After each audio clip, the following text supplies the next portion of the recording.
पुराना दावा दिखा जा रहा है 310 कदम पहले ही कि 5 चरणों में 310 सीटें तो हासिल हो गई हैं, छठवें और सातवें चरण में 400 पार हो जाएगा। इसके जरिए क्या बताना चाहती है भारतीय जनता पार्टी? नतीजे तो फाइनल 4 जून को ही आएंगे ना, जिसके फैसले में अभी काफी ज्यादा वक्त है नलिन जी। बिल्कुल, नतीजे 4 जून को ही आएंगे चित्रा जी, लेकिन एक लक्ष्य रखने का तो अधिकार है। और हमें पहले 2084 मिले, 303 मिले भाजपा को, 353 पार किए एनडीए ने, तो 400 पार करने की हम बात क्यों ना करें? हमारा एक लक्ष्य है, हम मानते हैं हमारा एक सकारात्मक एजेंडा है, सबका साथ, सबका विकास, सबका विश्वास, सबका प्रयास। मोदी जी ने काम किया है, काम करके दिखाया है। दूसरी तरफ विपक्ष की बातें आप देखिए, संविधान खतरे में है और संविधान से परे सारी बातें। क्या मुस्लिम आरक्षण संविधान में कहीं लिखा है कि धर्म के आधार पर आप आरक्षण कर सकते हैं? नहीं लिखा है। भारत का संविधान जो बाबा साहेब अंबेडकर जी और सारे वरिष्ठ लोगों ने लिखा, उस संविधान में जहां पर धर्म के आधार पर कोई कल्पना ही नहीं की कि आरक्षण हो, उसको कैसे फिर कांग्रेस पार्टी रख रही है? तो और कहते हैं संविधान खतरे में। तो बाबा साहेब जी की संविधान खतरे में है क्या, जो ये परे जा रहे? और आप प्रियंका गांधी जी के इस वाक्य को सुन लीजिए, यदि सब ठीक रहा, गड़बड़ नहीं हुई तो 200 नहीं आएंगे इनके। ये क्या हुआ भाई?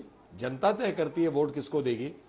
तेलंगाना में कांग्रेस जीती तो जनता ठीक थी, तो क्या जनता गलत है कि भाजपा को उन्होंने जितवा दिया मध्य प्रदेश, छत्तीसगढ़ और राजस्थान में? तो ये हार के वो बातें हैं। तो अब ऐसा ये विपक्ष थोड़ी ना तय करेगी कि भाजपा अपना लक्ष्य क्या रखेगी, मोदी जी के काम पे हमें क्या कहना है, और जनता के सामने जाकर हमें अपना कौन सा सकारात्मक एजेंडा रखना है। ये विपक्ष नहीं तय करेगा, ये भाजपा तय करेगी। बोलिए अनुराग भदौरिया जी, अब विपक्ष तो नहीं तय करेगा ना उनका जो दावा है, और इसी के साथ ही उत्तर प्रदेश में पूरी की पूरी 79 सीटें आप जीतने का दावा कर रहे हैं। अखिलेश जी का बयान आया है, अब पूरी 80 ही बोल देते, एक क्यों छोड़ दिया आपने विपक्ष के लिए? मतलब सीटों का आंकड़ा देते समय भी क्या नेताओं को थोड़ा देखिए, ये मैं नहीं कह रहा हूं, आगामी आगे आने वाले वक्त में थोड़ा सा जनता का भरोसा बना रहे कि नेताजी अगर ये बोल रहे हैं तो हाँ, उनके बातों में थोड़ा दम है। देखिए, हम नहीं कह रहे हैं, ये जनता कह रही है।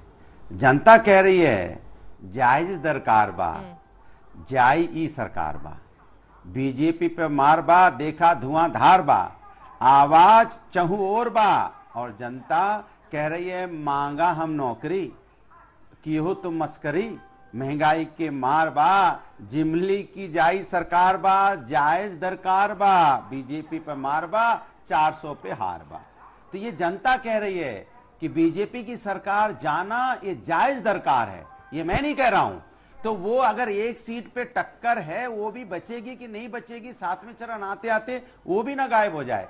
क्योंकि भारतीय जनता पार्टी जैसे जैसे चुनाव आगे बढ़ता चला जा रहा है, वैसे वैसे भारतीय जनता पार्टी मुद्दों को छोड़ के, देखिए अभी बीजेपी के प्रवक्ता ने शब्द क्या इस्तेमाल किया, मुसलमान आरक्षण। हमने तो बात ही नहीं की।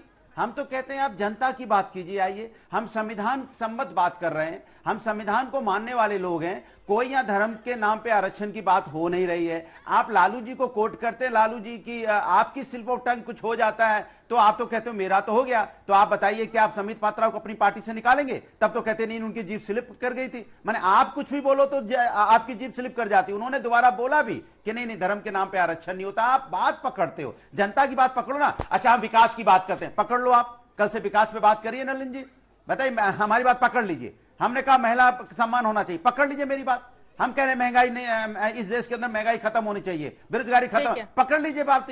चर्चा कीजिए इस पे, रोज नहीं करेंगे चर्चा क्योंकि आपको सूट नहीं करता। आपको सूट करता तो पकड़ लेते, आपको सूट करता है धर्म की राजनीति। धर्म हमारा आस्था का विषय है, राजनीतिक विषय नहीं है। गृह मंत्री अमित शाह की मौजूदगी है और इस वक्त बांकुरा में सूर्याग्नि हमारे संवाददाता गृह मंत्री से बातचीत कर रहे हैं। एक बार सुनते हैं, उसके बाद में लौट रही हूँ। बीजेपी ने नहीं दिया है। ममता बनर्जी अगर अपीसमेंट न करती तो ये न होता। सर, आप उड़ीसा के भी बहुत दौरे कर रहे हैं, झारखंड के भी बहुत दौरे कर रहे हैं। क्या उड़ीसा में इस बार बीजेपी जिस हिसाब से चल रही है, क्या इस बार निश्चित रूप से बीजेपी सरकार बनेगी? सर, एक दूसरे मुद्दे पे पूछेंगे। अरविंद केजरीवाल की अभी तक स्वाति मालीवाल केस में अभी तक कोई उनका स्टेटमेंट नहीं आया है। मैं स्वाति मालीवाल केस में कोई कहना नहीं। एक आखिरी सवाल सर, हो गया। हमने बात की गृह मंत्री अमित शाह के साथ जो बंगाल के दौरा कर रहे हैं और वो बहुत कॉन्फिडेंट है कि इस बार बंगाल से 30 से ज्यादा सीटें उनको यानी कि बीजेपी को पश्चिम बंगाल से मिलेगी। कैमरा पर्सन तापस बहरी के साथ सूर्याग्नि रॉय, आज तक। अब गृह मंत्री अमित शाह जहां भी जा रहे हैं पश्चिम बंगाल में, उनका यही दावा है कि यहां के 42 में से 30 सीटें भारतीय जनता पार्टी आसानी से जीतने जा रही है। पिछली बार उसके 18 सीटें हैं, लेकिन क्या ऐसा संभव होगा? सीटों का ये अपना अपना आंकड़ा है। लेकिन नलिन जी, जल्दी से 2 लाइन में जवाब दे दीजिए जो सवाल अनुराग भदौरिया की ओर से उठाए गए थे, जल्दी से 2 लाइन में। नहीं हुई, मेरी बात पूरी नहीं हुई। मैं बड़े गंभीर रूप से कहना चाहूंगा कि भारतीय जनता पार्टी ने मुसलमान आरक्षण की बात की नहीं है। ये बात रखी गई है कांग्रेस पार्टी की तरफ से, और कांग्रेस पार्टी कह रही है, उनका क्या मानना है कि देश में 2010 से कह रहे हैं वो कि भाई जो पहला अधिकार है मुसलमानों का, हम क्या कहते हैं, संविधान कहता है अनुच्छेद 14 में सब बराबर है। हम बाबा साहेब अंबेडकर जी के जो बना हुआ है संविधान, उसके आधार पे कहते हैं सारे भारतीयों को फायदा मिलना चाहिए। हम ये नहीं कहते एक धर्म का दूसरे धर्म के सामने। एक मोदी जी की स्कीम नहीं है जिसमें यह देखा जाता है कौन हिंदू है, कौन मुसलमान, कौन बौद्ध, कौन ईसाई। ये सारी राजनीति करते हैं बाकी विपक्ष के लोग, क्योंकि वो मुस्लिम भाइयों बहनों को सिर्फ वोट बैंक की दृष्टि से देखते हैं। और ये सवाल मुस्लिम भाइयों बहनों तक पहुंचता है कि 70 साल से अगर कांग्रेस पार्टी इनको आगे करते करते इस प्रकार की वोट बैंक की राजनीति कर रही है, तो आज पिछड़े क्यों है, आर्थिक रूप से पिछड़े क्यों है? मैं जवाब देना है। ये बराबरी के हिसाब से कि व्यक्ति के पास क्या विकास पहुंचनी चाहिए बिना देखकर उसका धर्म क्या है, केवल भारतीय जनता पार्टी करती है और मोदी जी की सरकार ने कर दिखाया है। दूसरी बात, जो दावा है अखिलेश जी का कि 77, 78 या 89 सीटें मिलेंगी उत्तर प्रदेश में, ठीक है, उनका हमने तो 400 पार कहा है क्योंकि हमारे 353 तो पार हो गए थे पिछली बार। अब अखिलेश जी अगर मानते हैं कि 2-4 सीट से वो 80 तक जा रहे हैं, वो उनका मानना है। जनता तो 2-4 तारीख को बता ही देगी कौन कितना पास होगा, कौन कितना फेल होगा।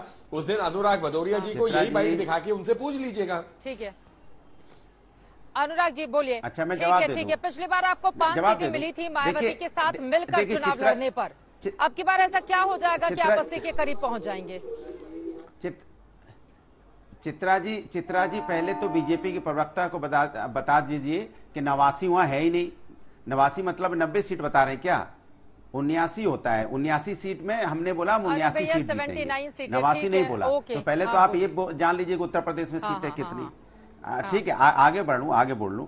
मैंने आपसे नहीं, हमने कब यहाँ पे राजनीति की? हम तो हमेशा विकास की बात करते हैं। आप ही मंगलसूत्र पे आ गए, गलत कह दिया, आप ही मुसलमान पे आ गए, आप ही मीट मुर्गा मछली पे आ गए, आप ही भैंस पे आ गए। 80 में कितनी आएंगी आपकी ये बता दीजिए। चलिए मुझे बोलने दीजिए ना। मैंने अरे आपको दिक्कत हो गई, अब हम क्या करें? अब हमने आपको पकड़ लिया तो आप परेशान होने लगे। बीजेपी के साथ दिक्कत है, जैसे पकड़ लो चिपकाने लगते हैं। अब मेरी बात सुन लीजिए, मैंने कब बोला था? जल्दी से मैंने कब बोला था? पर्सनल चीज करना शुरू कर देंगे शो के ऊपर में, ये गिनना नहीं आता आपको, ऐसा कहना। अरे आपको अच्छी बात, अरे चुप तो कराइए, मैं कोई पर्सन नहीं कर रहा, अपनी बात कह रहा हूँ। बोल लेने दे। अरे मैंने आपके बीच में बोला नहीं, गलत बात पे मेरा टाइम काट के आप इधर उधर दे देंगे। देखिए मैंने हम तो मंगलसूत्र पे लेके नहीं आए, ये मंगलसूत्र पे लेके आए। ये चले गए भैंस के ऊपर में, ये मीट मुर्गा मछली के ऊपर में गए, ये बाबरी ताला के ऊपर में गए। क्यों नहीं आप गए महंगाई बेरोजगारी के ऊपर में? ये मुद्दा होते हैं समाज के अंदर की भैंसी चोरी हो जाएगी। कौन भैंस चोरी कर लेगा किसकी? जरा बताइए आप मुझे, मैं आपसे जानना चाहता हूं। आप बता रहे हो कि भैंस चोरी हो जाएगी यहाँ पे। अरे हमने तो बोला है कि हम 4 तारीख को, आपने बोला था अच्छे दिन आएंगे। 4 जून को आप अच्छे दिन तो नहीं ले पाए। 4 जून को हम खुशियों के दिन तो जरूर लेके आएंगे देश के अंदर में, कि देश के अंदर में खुशी बटे। कम से कम देश के अंदर में जो आपने कर्जा लादा है 205 लाख करोड़ का, वो हम इस देश पे कर्जा नहीं ला देंगे। सुन लीजिए एक बात, और जो आपने देश के अंदर में जिस तरह से आप लोगों की खुशियां छीनी। ठीक है, मलूक नागर जी वो कह रहे हैं 4 जून को अच्छे दिन तो नहीं, लेकिन वो खुशियों भरे दिन लेकर आएंगे जब इंडिया गठबंधन की सरकार बनेगी। तो मलूक नागर जी, देखिए 4 जून के लिए कोई भी आजाद है कि वो कोई भी सपना देख सकता है, और मुंगेरी लाल के हसीन सपने कोई भी देख ले। बात तो ये है कि 4 जून को जो रिजल्ट आएगा, पहले वो कहते थे ईवीएम खराब है, हम तो बिल्कुल बेकार हैं, हम तो फंस जाएंगे, रिजल्ट खराब आएंगे, फिर हमें तो ये हो जाएगा वो हो जाएगा। अब ईवीएम का सुप्रीम कोर्ट से ऑर्डर आ गया, अब वो कह रहे हैं कि 300 हमारी आएंगी। अब तो वो तय करने पहले उनकी 300 आएंगी, तो क्या उनकी जो काल्पनिक और मुंगेरी लाल के हसीन सपने जो काल्पनिक बात है उनकी सरकार बन रही है, तो क्या वो ईवीएम को ठीक मान रहे हैं? और अगर ईवीएम को गलत मान रहे हैं तो 300 कैसे मान रहे हैं? तो अपने अंदर कॉन्ट्राडिक्टरी हैं। तो 4 तारीख का रिजल्ट लाने से पहले वो ये सोच लें, वो ये देख लें।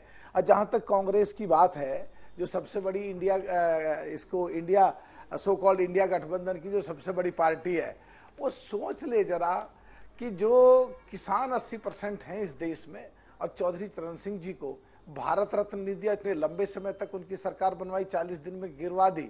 और जो भी ये आएंगे कि जी किसानों के बिल आए थे, मोदी जी को लगाओ तो वापस ले लिए। लेकिन आज की तारीख में अगर किसानों के ऊपर जाएं तो मेरठ में जाएं तो पटेल क्या जो भाषा यूनिवर्सिटी बदली है भाई, उसमें देखें अगर कैसे तो वहां बदलते 45 हो डिग्री प्रभु? पे सेब की पैदावार हो रही है। अरे वहां जो शर्मा नए जाएंगे। तरीके से जो खाद को मुझे लगाने लगता की है प्रक्रिया हो रही है, मुझे आने लगता वाले है 2-3 गिरगिट साल भी में जो शर्मा किसानों की जाएगी, हालत ऐसे ना होगी, बदलो। जो जैन चौधरी अरे की गिरगिट सरकार आत्मा